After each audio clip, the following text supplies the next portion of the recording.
Bismillahirrahmanirrahim. Assalamualaikum warahmatullahi wabarakatuh. Sahabat Bawaslu dimanapun berada, kembali lagi bersama saya Johani, Ketua Bawaslu Kabupaten Melawi, dalam acara bincang-bincang seputar pemilu. Menarik sekali, hari ini kita kedatangan tamu yang luar biasa. Saya pikir beliau adalah Ketua Bawaslu Provinsi Kalimantan Barat yang sudah menjabat 2 periode. Selamat siang, Pak. Selamat siang. Apa kabar, Pak? Alhamdulillah baik. Sahabat sekalian, kita ketahui bahwa beliau merupakan Ketua Bawaslu Provinsi Kalimantan Barat yang saat ini juga mengampu divisi hukum, data dan informasi. Seperti itu, Pak, ya. Divisi hukum, maksud kita divisi hukum. Nah, oleh sebab itu hari ini sehubungan dengan hadirnya beliau di tengah-tengah kita bersama, tentu sebentar lagi juga kita akan menghadapi tahapan pemilu yang tidak lama lagi juga akan kita hadapi bersama. Oleh sebab itu hari ini kita akan mencoba membahas terkait dengan persiapan Bawaslu dalam menghadapi tahapan. Nah, jadi mohon kira-kira bagaimana nih, Pak, tahapan akan sebentar lagi kita mulai. Kemudian bagaimana kesiapan dan persiapan Bawaslu ini yang sudah yang akan dilaksanakan. Baik, terima kasih Pak Johani atas undangan menghadiri podcast di Bawaslu Kabupaten Melawi, ya. Dan hadir dari saya hadir di sini, ya, kegiatan kita di sini. Nah, sebagaimana tadi telah disampaikan oleh Pak Johani, ya, tentu dengan akan dimulainya tahapan penyelenggaraan pemilihan umum serentak tahun 2024, maka salah satu unsur penyelenggara pemilu yaitu pengawas pemilu kita harus siap. Ya. Nah, awalnya kita melakukan persiapan untuk kesiapan. Ya, selanjutnya apa? Kita melakukan kesiapan menghadapi tahapan.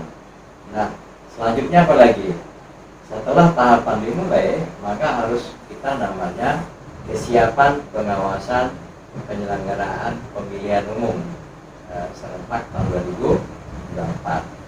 Nah, apa yang harus kita siapkan? Ya, nah, mulai dari kesiapan organisasi dan SDM. Ya. Nah, ini jauh-jauh hari sudah kita tata, dan ini memang selain tahapan secara reguler, memang ini sudah kita siapkan, ya. Nah, infrastrukturnya, ya. Nah, nanti dari segi perangkat, ya, untuk mendukung kinerja pengawasan penyelenggaraan pemilihan umum, maka nanti kita akan lengkapi secara sesuai dengan kebutuhan. Ya, apa diantaranya yaitu terkait dengan infrastruktur teknologi informasi, ya, atau pengawasan. Nanti kita penyampaian pengawasan dan laporan hasil pengawasan berbasis digital, ya. Nah, seperti itu. Nah, dari segi SDM-nya kita harus siap. Dari segi kelembagaan kita harus persiapkan, mulai dari rancangan anggaran, ya, sudah kita siapkan. Yang kedua, kita harus melakukan sinergitas dengan stakeholder pengawas pemilu. Nah, kesiapan lain apa lagi? Kesiapan terkait dengan inovasi kita, ya, inovasi sebagaimana tugasnya Bawaslu sudah disebutkan di dalam Undang-Undang Nomor 7 tahun 2017, ya.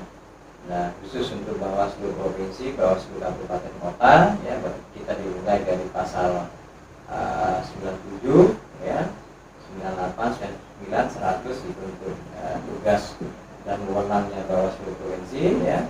Untuk Bawaslu Kabupaten dimulai dengan pasal 101, ya, hingga 105, itu merupakan tugas wewenang Bawaslu Kabupaten Kota. Maka segala daya upaya kita kinerja pengawasan anggota ya sesuai dengan rumusan di undang-undang tersebut.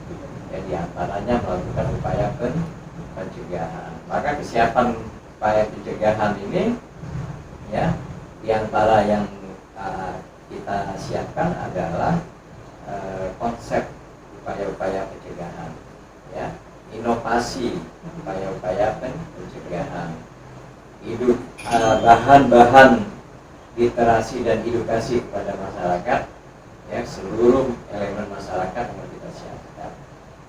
Konsep kerjasama upaya pencegahan pelanggaran yang harus kita siapkan dengan seluruh stakeholder. Maka alhamdulillah untuk Bawaslu Provinsi sudah melakukan memorandum of understanding dengan Bapak Gubernur, ya, dengan Gubernur Kalimantan Barat Bapak Akbar Miji Esanggung yang sudah kami tanda tangani bersama. Ini salah satu itu kesiapan.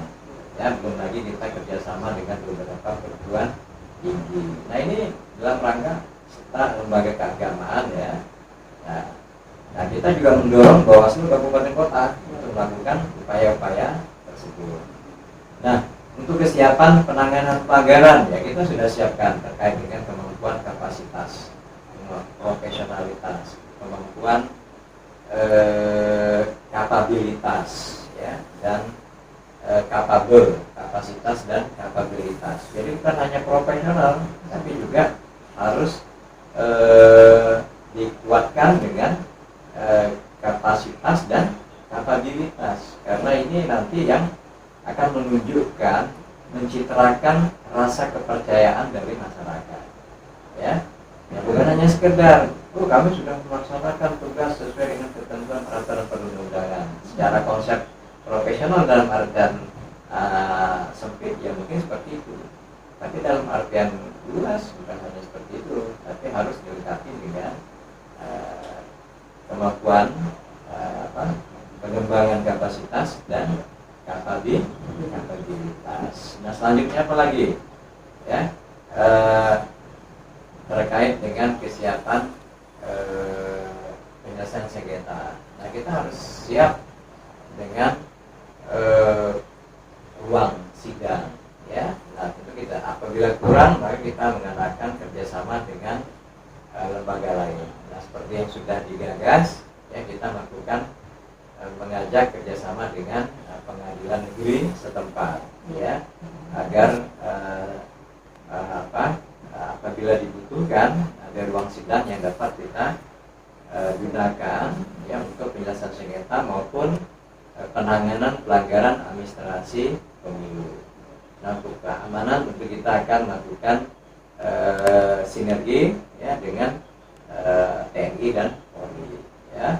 Nah, ini beberapa step atau langkah-langkah yang kita siap, gitu, ya.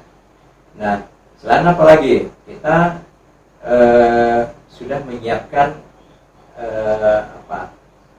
upaya-upaya untuk merekrut nantinya, ya, merekrut lembaga atau badan ad hoc. Nah, kita siapkan ini, ya. Kita siapkan materi bimteknya, kita siapkan bahan ajarnya, ya, seperti itu, ya. Nah, mulai dari Panwaslu Kecamatan, pengawas pemilu desa, nanti selanjutnya pengawas TPS. Nah, ini sudah kita harus siap sesiapnya, jangan nanti kita tidak siap ketika tahapan atau terjadi suatu konflik atau suatu sengketa atau suatu pelanggaran pemilu. Baik, terima kasih Pak Ketua. Menarik para sahabat sekalian bahwa apa yang tadi yang disampaikan oleh Pak Ketua Bawaslu Provinsi Kalimantan Barat mengenai kesiapan dan persiapan yang dilakukan oleh Bawaslu menjelang tahapan akan dimulai dalam rangka persiapan pemilu dan pilkada tahun 2024. Menarik ketika kita sudah berbicara tentang kesiapan. Selanjutnya mungkin kita perlu bercerita atau sedikit mengulas terkait dengan tantangan, karena setiap pemilihan, setiap jenjang itu kan pasti memiliki tantangan tersendiri. Nah, kira-kira untuk di 2024 nanti, kira-kira tantangan seperti apa nih yang mungkin akan dihadapi oleh penyelenggara pemilu khususnya di Bawaslu itu sendiri? Kira seperti apa? Ya, baik, terima kasih. Nah, tentu tantangan ini ya akan kita hadapi sesuai dengan masanya atau zamannya. Setiap masa atau setiap zaman pasti ada tantangan ya. Nah, tantangan-tantangan ini ya sudah harus kita detect dari awal. Ya, tantangan ini harus kita detect. Maka dari itu ada namanya persiapan kesiapan. Ya, diawali dengan langkah-langkah persiapan. Nah, baru nanti langkah-langkah kesiapan kita. Ya. Nah, apabila sudah terlaksana, maka kita harus benar-benar siap. Ya, maka apabila ada tantangan yang timbul, nah kita nggak panik lagi gitu. Ya, maka ada teorinya itu sebelum orang berpikir kita sudah harus dulu berpikir. Sebelum orang bertindak kita sudah harus bertindak duluan. Nah ya, nah kita tentu tidak menampilkan juga dengan problematika atau tantangan yang terjadi dan sudah kita rasakan pada pemilu yang sebelumnya. Nah itu kita tarik. Nah selain itu kita juga menganalisa, mendetek, ya contoh kasus terkait dengan tantangan yang sekarang kan harus informasi yang deras, ya teknologi informasi itu sudah semakin berkembang, yang melek teknologi ini semakin berkembang. Nah maka itu tantangannya adalah kalau pelanggaran pemilu itu dilakukan secara elektronik, secara digital, nah itu bagaimana kita untuk menyelesaikannya. Nah maka dari itu ya kita sudah harus bedah sekarang. Maka untuk itu disiapkan, kita coba siapkan mulai dari regulasinya terkait dengan penanganan pelanggaran secara elektronik atau digital. Nah kita juga akan bahas, kita kaji peraturan perundang-undangan yang lain. Apabila tidak masuk nanti di dalam ranah pemilu, pelanggaran pemilu untuk ditindak, maka tentu kita bekerja sama dengan pihak kepolisian, ya bisa nanti kita akan rekomendasikan atau kita sampaikan telah terjadi pelanggaran yang dapat untuk ditindaklanjuti dengan undang-undang khusus lainnya, ya. Nah kita mesti sudah bekerja sama dengan Kominfo, ya agar ini salah satu contoh ya. Nah selain regulasi tentu kesiapan perangkat untuk melakukan pengawasan. Nah kalau kita kurang untuk itu maka kita boleh kerjasama, ya kerjasama aja dengan siapa deh, dengan BSN, dengan BIN, dengan kepolisian dari Direktorat cyber, ya. Nah itu seperti itu.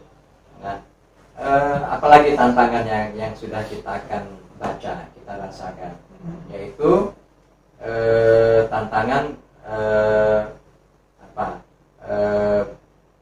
politik uang, ya, dengan menggunakan media digital, ya. Nah kita lihat saja di sini ada aplikasi yang transfer uang, ya, atau dengan aplikasi tersebut bisa pindah uang dengan baik, ya, sekaligus juga bisa belanja barang, ya. Nah bisa saja oknum tertentu dari peserta pemilu itu ya bahasanya sudah kirimin ini dana ke ini, ya dia tinggal ambil barang saja di suatu ini, padahal itu suatu bentuk jual beli suara, jual beli tindakan politik uang. Nah bagaimana kita untuk mendetek, bagaimana kita untuk ini, nah ini harus siap, ya. Itu tantangan, ya, tantangan artinya tantangan di dunia digital itu bagaimana. Nah maka kita harus siap, ya. Nah, maka seperti itulah langkah-langkah yang harus kita kerjakan. Nah setelah itu baru nanti strateginya apa untuk melakukan upaya-upaya itu, ya, untuk upaya-upaya pencegahan dan penanganan pelanggarannya apabila terjadi, ya. Nah Kalau tantangan geografis ya sudah kita harus petakan juga. Ya, tantangan yang lain apa? Perangkat infrastruktur dalam rangka menyampaikan laporan ya. Karena di wilayah Provinsi Kalimantan Barat ini khususnya ya, penyampaian laporan nanti berbasis daring atau internet ya. Tentu ada yang blank spot. Nah, ini sudah kita antisipasi bagaimana kita melakukan penyampaian laporan hasil pengawasan, terutama pada saat pungut hitung ya. Apabila di TPS tersebut, di suatu wilayah desa tersebut itu blank spot, gimana mekanismenya? Nah, ini sudah kita pikirkan.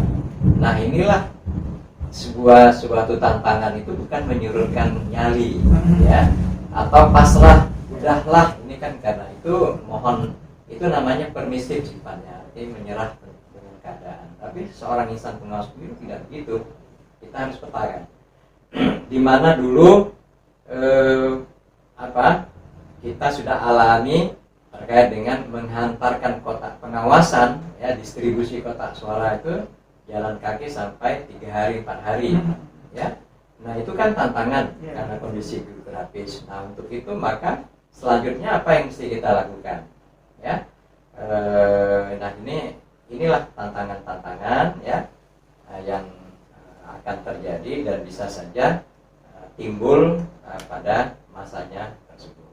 Menarik sekali sahabat-sahabat sekalian, sahabat Bawaslu dimanapun berada, bahwa tentu secara garis besar yang dapat saya sampaikan, apa yang tadi sudah disampaikan oleh Pak Ketua Bawaslu Provinsi Kalimantan Barat adalah kita harus mempersiapkan sumber daya manusia dari insan pengawas pemilu, kemudian mempersiapkan struktur dan infrastruktur yang menunjang terkait dengan kesiapan Bawaslu dalam menghadapi pemilu dan pilkada 2024. Selain itu juga kita harus deteksi dini potensi-potensi pelanggaran yang ada yang akan kita hadapi.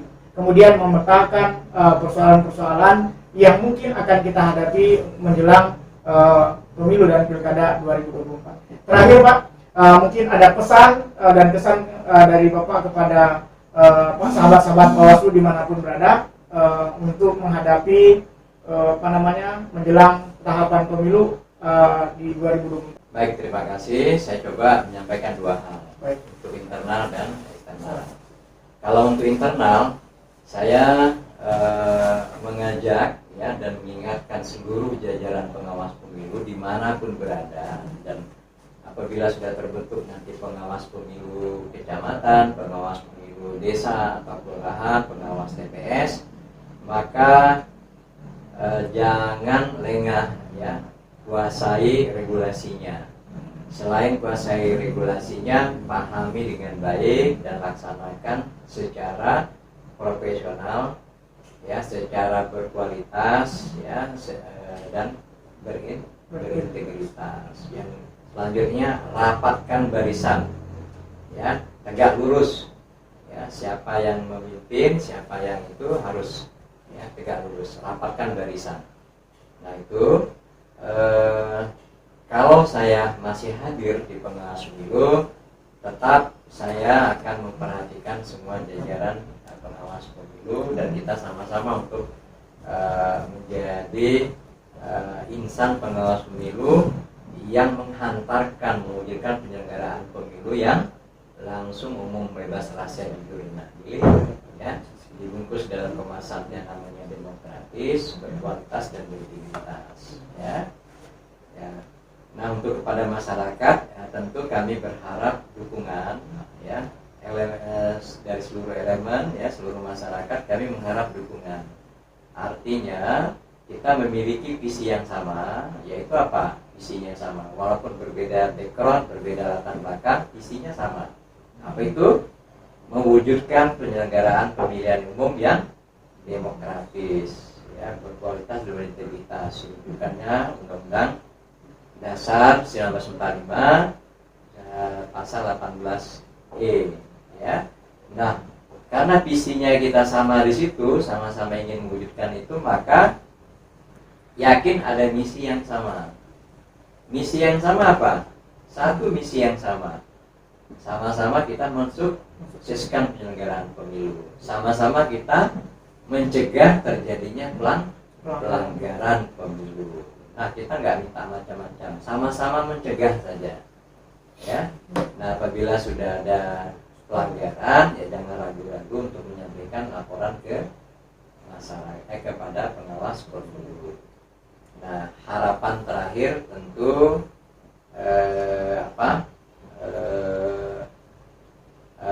kita buatkan kerjasama dengan masyarakat, ya. Apabila itu belum masuk ke unsur-unsur pelanggaran pemilu, ya silakan untuk kita cegah pelanggarannya, untuk jangan sampai terjadi dan diselesaikan dalam bentuk restoratif justice, gitu, ya, seperti itu, ya. Tapi tentu kualifikasi deliknya itu belum sampai juga dilaporkan ke pengawas pemilu. Ya, kami pikir demikian. Terima kasih atas segala perhatian. Mohon maaf apabila ada kekurangan. Baik, terima kasih Pak Ketua. Sahabat kalian, demikianlah bincang-bincang singkat kita seputar persiapan pengawasan pemilu dan pilkada 2024. Terima kasih sekali lagi Pak Ketua atas arahan dan motivasinya kepada kita. Sahabat sekalian, demikianlah bincang-bincang kita pada hari ini. Mudah-mudahan kita bertemu di lain waktu dan kesempatan. Bersama rakyat, awasi pemilu. Bersama Bawaslu, tegakkan keadilan pemilu. Wassalamualaikum warahmatullahi wabarakatuh. Selamat siang.